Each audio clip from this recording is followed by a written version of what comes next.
beauties, hope you all are well and welcome back to my another mini blog. বেরিয়ে পড়েছি black gang মিলে আজকে movie দেখার উদ্দেশ্যে।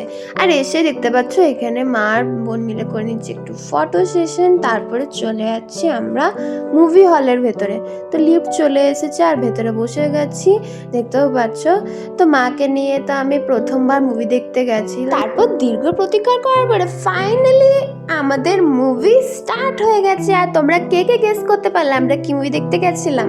তো আজকে ব্ল্যাক গ্যাং মিলে গেছিলাম ফুল তিনজনে। আজকে ব্ল্যাক শার্ট অ্যান্ড জিন্স পরেছিলাম, তো বেশ ভালো লাগছিলো। আর মুভি হলের ভেতরে আর সবাই দাঁড়িয়েছিল, কেন দাঁড়িয়েছিল সেটা জানতে হলে কিন্তু বড় ব্লগটা অবশ্যই চেক আউট করতে হবে। তো তারপরে বলো তোমাদের আমার হিরোইনকে কেমন লাগছে। তো আমাদের মুভি দেখা ডান, বেরিয়ে পড়েছি মুভিটার ভেতর থেকে। তারপরে কি করলাম না করলাম জানতে হলে ইটস ভিডিও চ্যানেলটা সাবস্ক্রাইব করতে ভুলো না। আজকে টাটা।